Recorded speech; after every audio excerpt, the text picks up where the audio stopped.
नमस्कार, news for India में आपके साथ मैं हूं देवश्री भट्टाचार्य गोस्वामी।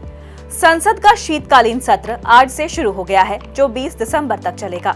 सत्र में भाग लेने के लिए पक्ष और विपक्ष के नेता संसद भवन पहुंचे। वहीं सत्र शुरू होने से पहले पीएम मोदी ने प्रेस को संबोधित किया। साथ ही इस दौरान उन्होंने बिना नाम लिए विपक्ष, खास तौर पर कांग्रेस पर भी निशाना साधा। संसद का शीतकालीन सत्र शुरू हो चुका है। इस मौके पर संसद परिसर में पीएम मोदी ने मीडिया को संबोधित करते हुए कहा कि शीतकालीन सत्र है तो माहौल भी शीत ही रहेगा। साथ ही उन्होंने संविधान के 75 साल पूरे होने को भी अहम बताया। शीतकालीन सत्र है और माहौल भी शीत ही रहेगा।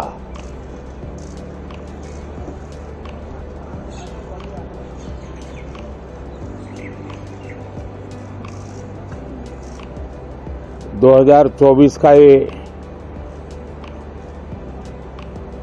अंतिम कालखंड चल रहा है।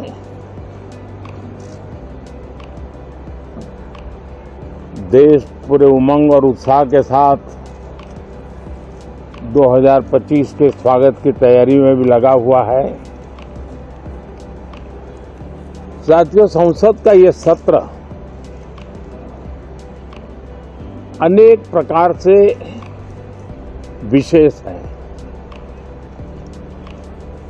और सबसे बड़ी बात है, हमारे संविधान के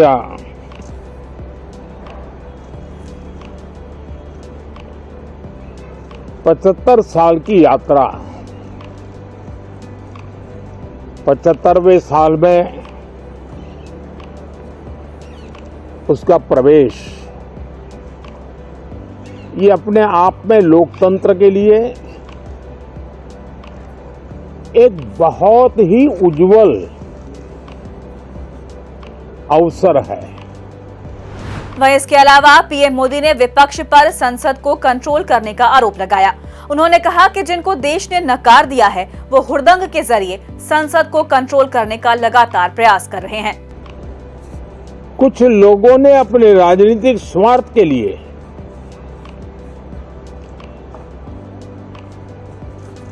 जिनको जनता ने अस्वीकार किया है, वे संसद को भी मुट्ठी भर लोगों के हुड़दंगबाजी से